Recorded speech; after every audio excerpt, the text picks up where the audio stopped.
नाश्ता करने जा रही हूँ, वो भी 12:30-1 बजे नाश्ता करने जा रही हूँ। अभी तक सुबह से मेरे पेट में कुछ नहीं गया है और अब मैं निशु को और खुद भी नाश्ता करूँगी और लंच पता नहीं कब होगा, आई डोंट नो। तो ये दाल के पराठे हैं, रात की जो मैंने दाल बनाई थी ना, ये उसी के पराठे हैं और साथ में है चाय और अचार। इसी के साथ मैं अब नाश्ता करूँगी और यही लंच है कि नाश्ता है, पता नहीं अब कुछ बना पाऊँगी कि नहीं। तो अभी मैं नहा कर आई हूँ और पूजा किया है और टाइम जो है नहीं मिल रहा है बहुत ज़्यादा। अब कल है सैटरडे और परसों है संडे, 2 दिन की राहत है, लेकिन उसके बाद भी दोनों दिन में मुझे राहत भी नहीं है क्योंकि मंडे को निशु का टेस्ट है। जो टेस्ट था ना वो मंडे को डिसाइड हो गया है और उसका टेस्ट भी कंप्लीट कराना है। उसके बाद देखती हूँ फ्री हो पाती हूँ कि नहीं, आई डोंट नो।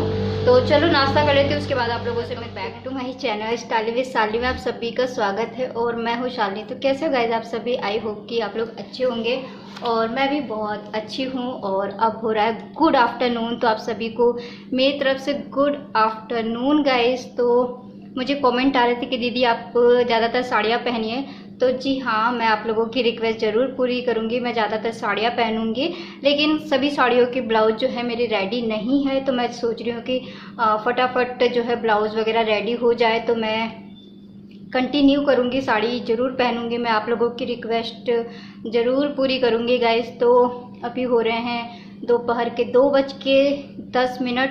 तो कैसी लगी कल की मेरी horror real story? I hope कि आप लोगों को थोड़ा सा डर लगा होगा गाइस। ये मेरे लाइफ की ना सबसे डरावनी घटना थी जिसको मैंने आप लोगों के साथ शेयर किया। बहुत डरते डरते मेरी हिम्मत नहीं पड़ रही थी, फिर भी मैंने शेयर किया है। जी हाँ गाइस, मेरा भूतों से कई बार आमना सामना हो चुका है और अगर मानो तो सब कुछ है, नहीं मानो तो कुछ नहीं है। अगर आप भगवान को मानते हैं तो समझ लीजिए कि भूत प्रेत भी होते हैं। अगर भगवान होते हैं तो भूत प्रेत भी होते हैं, अगर आप मानोगे तो।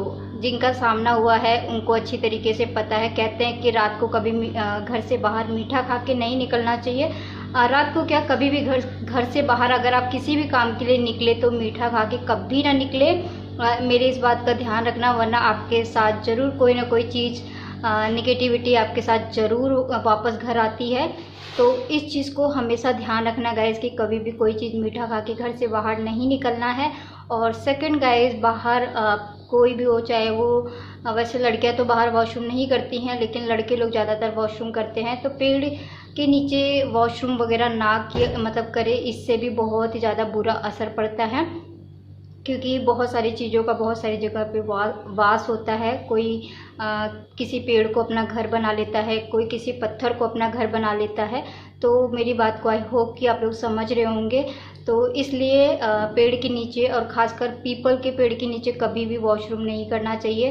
तो चलिए, और आज मैं आप लोगों के साथ अपने हेयर प्रेसिंग का रिव्यू शेयर करने वाली हूँ। रिव्यू क्या है, इसको मुझे लिए हुए 4 साल हो गए। ये फ़िलिप्स का हेयर प्रेसिंग मशीन है। अगर आप लोग प्रेसिंग मशीन की सोच रहे हैं गाइस, तो मेरा सजेशन है कि हमेशा ये इस तरीके से कॉम वाला प्रेसिंग मशीन लीजिए, जो कि सिर्फ़ और सिर्फ कॉम का काम करता है और आपके बाल को बिल्कुल भी नहीं तोड़ता है। और इससे आपके बाल बहुत ही अच्छे से स्ट्रेट हो जाते हैं। आप देख सकते हैं कि मैंने कितने अच्छे तरीके से आपको जैसे कॉम करना है ना, बिल्कुल आप ऐसे कॉम की तरह आपको यूज़ करना है। आपके एक भी बाल नहीं टूटेंगे और आपके बाल नहीं निकलेंगे और आपका बहुत ही आसानी से प्रेसिंग हो जाएगा। देख सकते हैं कितना बढ़िया प्रेसिंग हुआ है और मैं ज़्यादातर इसी वाले को यूज़ करती हूँ। पहले मैं वो वाला जो मैं आपको दिखा दूँ, ये वाला प्रेसिंग मशीन, इसका बड़ा वाला भी है मेरे पास फिलिप का, तो उसको यूज़ करती थी। उसमें बहुत सारे ये जो इसमें साइड बने होते हैं ना, इसमें बाल अक्सर फंस जाते हैं और टूट जाते हैं, बाल कभी कभी खींच भी जाते हैं। तो इसलिए मैं अब इसका इस्तेमाल कम करती हूँ। ये छोटा वाला मैंने क्यों लिया है, इमरजेंसी के लिए। ये पॉकेट फ्रेंडली है, पर्स फ्रेंडली है, इसलिए मैंने इसको लिया है कि कभी इमरजेंसी के लिए तो हम इतना बड़ा कैरी नहीं कर सकते हैं। इमरजेंसी के लिए जैसे हमने ऑलरेडी घर से बाल प्रेस किए हुए हैं, तो अगर हम कहीं जा रहे हैं किसी रिलेटिव के यहाँ किसी फंक्शन में, तो ईज़ी हम इसे कैरी कर सकते हैं और ईज़ी अपना 2 मिनट में इसे अपने बाल को प्रेस कर सकते हैं। तो इसकी वजह से इमरजेंसी के लिए मैंने ये वाला बाई किया है। बाकी मुझे मेरा सबसे बेस्ट प्रेसिंग मशीन यही वाला लगता है, क्योंकि ये बाल को बिल्कुल भी नहीं तोड़ता है। और जैसे कंघी बाल कंघी करते हैं ना, ये अभी गर्म था तो मेरे हाथ में लग गया। तो जैसे कंघी कॉम से हम अपने बाल कॉम करते हैं ना, बिल्कुल उसी तरीके से आपको इसको प्रेस करना है। ये बहुत ही अच्छे से प्रेस हो जाता है। तो हमेशा आप किसी भी कंपनी का लीजिए, वो मैटर नहीं करता है। अगर आप फ़िलिप्स का लेते हैं तो ज़्यादा बेस्ट है, क्योंकि इसको मुझे लिए हुए आप यकीन मानना 4 साल से ज़्यादा हो गए हैं और एज इट इज़ ये मेरा प्रेसिंग मशीन चल रहा है। और ये हेयर कॉम वाला प्रेसिंग मशीन बेस्ट होता है गाइस, सच बता रही हूँ मैं अपना एक्सपीरियंस इसलिए शेयर कर रही हूँ क्योंकि बहुत सारे लोग कंफ्यूज होते हैं। जैसे हम कोई चीज़ बाई करने जाते हैं, अगर हमें उसका नॉलेज नहीं होता तो हम 4 लोगों से सजेशन लेते हैं कि यार हम ये वाली गाड़ी ख़रीदने जा रहे हैं तो कैसी है, इसका माइलेज कितना है, सब कुछ नॉलेज लेते हैं ना अपने दोस्तों से, अपने जो है रिश्तेदारों से। तो वैसे ही मैं आप लोगों को अपना एक्सपीरियंस बता रही हूँ कि ये बेस्ट है ये कॉम वाला। अगर प्रेसिंग मशीन ख़रीदने की सोच रहे हैं तो ये कॉम वाला ख़रीदिए, ये बेस्ट होता है। ये आपके बालों को बिल्कुल भी नुकसान नहीं पहुँचाता है। और ये है मेरा रोलर मशीन, और ये भी गाइस बहुत ही अच्छा है। इसके ऊपर का ढक्कन निकल गया है और इसकी चिमटी भी निकल गई है, लेकिन आज तक ये एज इट इज़ काम कर रहा है। इसका वायर भी काफ़ी बड़ा है। और ये कंपनी है इनालसा कंपनी का है। ये एक लोकल ब्रांड है, लेकिन फिर भी गाइस इसने मेरा आज तक साथ नहीं छोड़ा। इस रोलर मशीन को भी मुझे लिए हुए 4 साल से ज़्यादा ही हो गया है। तो ये है मेरा रोलर मशीन। और एक स्ट्रेटनर मशीन और है मेरे पास फ़िलिप्स का, ठीक है। उसका जो वायर है ना वो मेरे से निकल गया है लगाने में, तो उसका वायर फिट करवाना है। तो वो भी काम नॉर्मल काम करने लग जाएगा। सिर्फ उसकी ये जो पलक होती है ना, यहाँ से वो ख़राब हो गया है। इसका ये पलक का तार टूट गया है खींचने विचने में। तो देख सकते हो मुझे स्वेटिंग कितनी हो रही है। तो इसको मैं रख कर आती हूँ, फिर बात करती हूँ। सो गाइस, अब आते हैं सेकंड टॉपिक के ऊपर, और छोटे छोटे आइडिया आप लोगों के साथ शेयर कर रही हूँ। और देख रहे हैं मुझे कितनी ज़्यादा स्वेटिंग हो रही है, पसीने हो रहे हैं, तो कोई बात नहीं। तो सेकंड आइडिया ये है। सेकंड आइडिया की तरफ जाने से पहले मैं किसी के कमेंट का आंसर देना चाहती हूँ। मुझे किसी ने अपने डार्क कॉम्प्लेक्स के लिए पूछा था कि आप क्या यूज़ कर सकते हो। डियर, मैं हमेशा बताती हूँ ओलिविया का पेन स्टिक यूज़ करिए। उसमें बहुत सारे शेड आते हैं। आप अपने जितना लाइट चाहे उतना लाइट यूज़ कर सकते हैं, जितना डार्क चाहे आप उतना डार्क यूज़ कर सकते हैं। वो बहुत ही बेस्ट होता है। फाउंडेशन यूज़ कभी मैं नहीं करती हूँ। फाउंडेशन जो यूज़ करते हैं ना, किसी भी मेकअप जब मेकअप करते हैं ना, फाउंडेशन वगैरह जब लगाते हैं ना, किसी भी फंक्शन में अगर आप धूप में निकल जाइए ना तो वो आपका अलग से दिखता है। लेकिन मेरा आज तक देखिए कभी भी मेरा अलग से नहीं दिखता है। कोई ये नहीं कह सकता है कि मैंने फेस पे कुछ अप्लाई किया है, क्योंकि मैं ओलिविया का स्टिक ही यूज़ करती हूँ। उसके अलावा मैं कुछ भी यूज़ नहीं करती हूँ। That's it. बहुत ही अच्छा रिजल्ट है ओलिविया का। और सबसे बड़ी बात है कि हर फेस पे वो सूट करता है। तो चलिए गाइस, आई होप डियर कि मैंने आपके सवाल का जवाब दे दिया। आपने बोला था कि प्लीज़ मुझे रिप्लाई देना, तो मैंने आपको रिप्लाई दे दिया है। आप ओलिविया का स्टिक यूज़ कर सकते हैं, बहुत लाइट शेड, क्योंकि आपका डार्क कॉम्प्लेक्स है। तो आप कोशिश करिए बिल्कुल लाइट शेड यूज़ करने को। उसमें बहुत सारे शेड आते हैं, अनलिमिटेड जो है शेड आते हैं। अब बात करते हैं छोटी हाइट वालों के लिए। मैं ड्रेस के लिए आप लोगों को एक आइडिया बता देना चाहती हूँ कि अगर आपकी छोटी हाइट है ना, तो आप कोशिश किया करिए कि बहुत लॉन्ग कुर्ती पहनने की, और साथ में फिटेड वाले पजामे पहनने की। इससे जैसे मेरी हाइट 5 फीट 3 इंच है, तो मैं अपने हाइट को लंबा दिखाने के लिए इस तरीके की कुर्ती हमेशा रखती हूँ, ताकि मेरी हाइट जो है लंबी लगे। तो मैं एक बार आपको दिखा भी दूँ। एक मेरी ये कुर्ती है नेट की। इसको मैंने बनवाया था नेट का कपड़ा लेके ही, देख सकते हैं। ये बहुत खूबसूरत लगता है। ब्लू एंड ब्लैक का कॉम्बिनेशन में नेट है। और एक बार मैं आपको दूर से दिखा दूँ पहले। तो ये देख सकते हैं इस तरीके से ये पूरी कुर्ती है और ये पूरी लॉन्ग है और स्ट्रेट है और नीचे जाके इस तरीके से थोड़ा सा अस्तर कम हो जाता है, ये देखिए। और इसकी चौक आप हमेशा लंबी रखवाइए, जैसे मैंने इसकी चौक लंबी रखवाई है, यहाँ तक आप थोड़ा और ऊंची करके रखवा सकते हैं। तो ये देख सकते हैं ये है कुर्ती और ये है इसका पैटर्न। तो गाइस इस तरीके की स्ट्रेट फिटिंग लॉन्ग कुर्ती बनवाइए, जिससे आपकी हाइट जो है ना बहुत ही ज़्यादा लंबी लगेगी अगर आपकी छोटी हाइट है तो।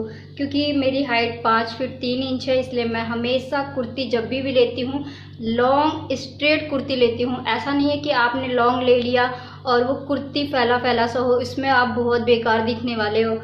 ठीक है गाइस, तो आपको हमेशा कुर्ती ना लॉन्ग लेनी है और एकदम बॉडी फिटेड लेनी है, तब तो आप बिल्कुल स्ट्रेट दिखोगे। आप देख सकते हो ये कितनी लंबी कुर्ती है, ये पूरा मेरे पैर तक आती है। ये देखिए, ये इसका नीचे का नेट है और ये बहुत खूबसूरत है, ये अलग अलग है। ये इस तरीके का नेट है, मैं आपको दिखा दूँ। ये देखिए, ये काफ़ी महंगा मैंने नेट का कपड़ा लिया था ये वाला, और अंदर जो है अस्तर लगवा के इसको स्टिच करवाया है इस तरीके से कॉलर वाला। और ये ब्लैक लेगी के साथ बहुत सुंदर लगता है। तो इस तरीके की आप कुर्ती सिलवा सकते हो, या फिर आप बिल्कुल घुटने के ऊपर जो है शॉर्ट कुर्ती और सलवार स्टिच करवा सकते हो, उसमें भी आपकी हाइट बहुत अच्छी दिखेगी। अब मैं ये सेकंड वाला दिखाती हूँ। तो आप देख सकते हैं ये भी मेरी पूरी नीचे तक की कुर्ती है। आई होप कि आपको नज़र आ रही होगी, पूरा नीचे यहाँ तक है, ये जहाँ तक मेरी पजामी है ना वहाँ तक है ये कुर्ती। और आप देख रहे होंगे कि ये पूरी स्ट्रेट है, कहीं से भी इसमें स्पेस नहीं है, कहीं से भी फैला नहीं है। आप देख सकते हैं, ये देखिए। और यहाँ पे इस तरीके से नेट का पैटर्न दिया हुआ है। और ये कुर्ती आप देख लो पूरा कहाँ तक है, ये देखो पूरा मेरे पैर के नीचे तक है, जहाँ तक मेरा पजामा है।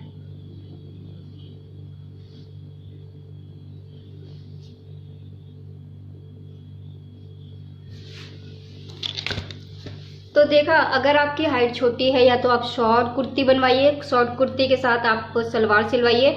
अगर आप शॉर्ट नहीं बनवा रहे हैं तो कुर्ती को हमेशा पूरा लेंथ तक आप रखवाओ, पूरे नीचे तक रखवाओ। इससे क्या होता है, आपकी हाइट बहुत ही ज़्यादा लॉन्ग लगेगी और इस पे अगर आप बैली पहनेंगे तो भी आपके ऊपर बहुत ही अच्छा लगेगा, और अगर आप हील वगैरह पहनेंगे तो भी बहुत ही अच्छा लगेगा। और कपड़ों की चॉइस जो है गाइस, जो ज़्यादा लंबे होते हैं, ज़्यादा हेल्थी होते हैं, उनके लिए काफ़ी कुछ प्रॉब्लम्स फेस करनी पड़ती है। उनके कपड़े जो है बहुत सिलेक्टेड कपड़े ही उनके ऊपर जचते हैं। लेकिन अगर आपकी हाइट छोटी है और आप छोटी हाइट के हो और पतले दुबले हो तो आपको कपड़े चॉइस करने में कभी कोई प्रॉब्लम नहीं आएगी। आप किसी भी प्रकार के कपड़े पहनोगे तो वो आपके ऊपर अच्छे लगेंगे। जैसे मैं कैरी करती हूँ, कपड़ों को पहनने का हमेशा एक सेंस होना चाहिए, एक मैनर्स होना चाहिए। ऐसा नहीं है कि किसी के साथ भी आप कुछ भी पहन लोगे तो वो हमेशा अटपटा ही नज़र आएगा। कपड़ों के साथ हमेशा एक सेंस, एक मैनर्स जुड़ा होना चाहिए, क्योंकि कपड़े जो है हमें एक अच्छा लुक दिखाते हैं। तो इसलिए गाइस, आप कपड़ों को जब भी पहनने की सोचे तो उनके साथ कॉम्बिनेशन ज़रूर मिला के देखें, क्योंकि मिक्स एंड मैच और कॉम्बिनेशन वो आपके ऊपर अच्छी लग रही है कि नहीं, तो इस बात का हमेशा ध्यान रखिएगा। तभी आप एक अच्छी पर्सनालिटी आपकी निखर कर आएगी। अदरवाइज़ किसी ने कुछ भी पहना है तो आपने भी अगर सेम उसी चीज़ को फॉलो किया तो ज़रूरी नहीं है कि अगर कोई चीज़ मेरे ऊपर अच्छी लग रही है तो वो आपके ऊपर भी अच्छी लगे। तो कपड़ों की चॉइस जो है गाइस सिलेक्टेड होती है, मतलब आपके ऊपर किस तरीके के कपड़े अच्छे लगते हैं, आप इस बात का हमेशा ध्यान रखिए। ठीक है, अब चलिए देखिए, पसीने से डूब गई हूँ। अब मैं थोड़ा एसी की हवा खाती हूँ, उसके बाद में बस 2 लाइनें बेटा फटाक से करो, जल्दी सेंड करना है, जल्दी करो। हाँ जल्दी लिखो बेटा, जल्दी। So guys good evening. तो कैसे हो, कैसे बा, बारिश आवन बा। तो यहाँ पे मैंने कपड़े धो के डाले हैं, कपड़े सूख गए हैं, तो बारिश आने से पहले मैं उतार लूँगी, नहीं तो ये गीले हो जाएंगे। जो सूखे हैं ना वो भी गीले हो जाएंगे। देखो मौसम कैसा हो रखा है। आई आई आई आई आई आई आई आई आई आई आई आई, बच गई, चप्पल फंस गए। तो पता नहीं बारिश आएगी कि नहीं। दिखा बेटा, काउंट कर रहे हो? फटाफट कर लो बेटा, सेंड करने हैं, बस एक ही तो रह गया, लास्ट कर लो, है ना। तो चलो गाइज मैं बनाती हूँ अपने लिए चाय। हाँ तो चलो मैं बनाती हूँ चाय एक कप, और उसके बाद आप लोगों को मिलती हूँ और इस वीडियो का एंड करती हूँ। और अभी मुझे कपड़े धोने हैं, लेकिन थोड़ी देर में धोऊंगी, नहीं तो पानी जो है ख़त्म हो जाएगा। तो चलो बनाती हूँ चाय और आप लोगों से मिलती हूँ थोड़ी देर में। So guys good evening. तो यहाँ पे मैं अपने बाबा के लिए चाय बना रही हूँ। तो चाय बनाने से पहले चाय की बर्तन जो है मैं पहले क्लीन करूँगी, क्योंकि ये मुझे चाय बाबा को पिलानी है। और इस समय मैं बाबा को सिर्फ चाय ही पिला पा रही हूँ और कुछ खिला नहीं पा रही हूँ। तो साथ के साथ निशु का नाश्ता भी तैयार कर रही हूँ इवनिंग का। तो उसको जो है दही चीनी चाहिए, और साथ में मैंने दही भी एक कटोरा जमने के लिए रख दिया है। और यहाँ पे मैं उसको ब्रेड जैम और बना के दूंगी, चाट मसाला वगैरह डाल के। और शाम के नाश्ते में मैं निशु को कुछ ना कुछ बेसन के या फिर कुछ ना कुछ स्नैक्स ज़रूर बना के देती हूँ। तो यहाँ पे वही टाइम हो गया था निशु के नाश्ता के भी, और उसका होमवर्क भी मुझे सेंड करना है। तो मैं फटाफट अपने इवनिंग का रूटीन शुरू कर चुकी हूँ। और ये सब ख़त्म करने के बाद, वीडियो एंड करने के बाद गाइज़, मैं शाम की डिनर की भी तैयारी करूँगी। और अब मैं निशु के होमवर्क की फ़ोटो क्लिक करूँगी और सेंड करूँगी। और यहाँ मैंने उसको नाश्ता दे दिया है, तो वो फ़ोन नीचे रख के आप लोगों से कुछ बातें करने लग गया। और मैं उसके होमवर्क की सारी फ़ोटो क्लिक कर चुकी हूँ और अब सेंड करूँगी यहाँ पे बैठ के। और उसके बाद जाऊँगी पूजा करने। निशु का होमवर्क सबमिट और टेंशन फ्री, 2 दिन की राहत। और बाबा की चाय जो है बन गई है मेरे, और अब बाबा को चाय पिलानी है। तो सबसे पहले बाबा को चाय पिलाऊंगी, उसके बाद आप लोगों से मिलती हूँ। पहले मैं अपने बाबा को चाय पिला लूँ। और ये मैंने मलाई निकाली है ब्रेड के साथ खाने के लिए, जो कि मुझे बहुत पसंद है। तो चलिए मैं अपने बाबा को चाय पिला लेती हूँ ठंडी करके, उसके बाद आप लोगों से मिलती हूँ। तो गाइस अब मैंने चाय बना लिया है और अपने बाबा को चाय पिलाऊंगी, और उसके बाद फिर मैं चाय पीऊँगी। और उसके बाद फिर शाम की डिनर वगैरह की तैयारी करूँगी, क्योंकि अभी 5 बजने वाले हैं। और 5 बजे के बाद जो है मैं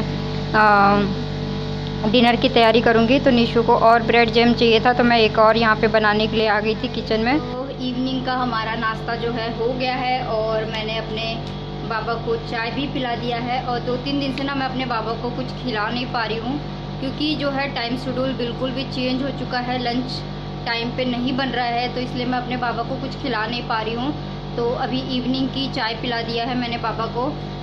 तो और शाम का नाश्ता जो है मैं निशु के अकॉर्डिंग ही बनाती हूँ। अगर वो पकोड़े कहता है तो मैं पकोड़े तल देती हूँ, कभी कभी बेसन के पराठे भी बना देती हूँ, प्याज और नमक डाल के, मिर्ची नहीं डालती हूँ। और निशु को सैंडविच भी बना के दे देती हूँ। सैंडविच निशु को जो है ना प्याज या फिर आप खीरा वगैरह डाल के दे दोगे तो नहीं खाएगा। अगर आप उसमें चाट मसाला और मेयोनीज और सॉस डाल के दे दोगे ना, तो वो खा लेता है बहुत ही आसानी से। तो चलो गाइस, मेरा सब चीज़ें हो गई है कंप्लीट। अब रेस्ट करने का मन कर रहा है। मैंने इंस्टाग्राम रील भी बना लिया है, और भी बहुत सारे एप्लीकेशन पे अपने रील वीडियो कंप्लीट कर लिए हैं। तो हर जगह का मेरा जो काम धंधा था ना, सब कंप्लीट हो गया है।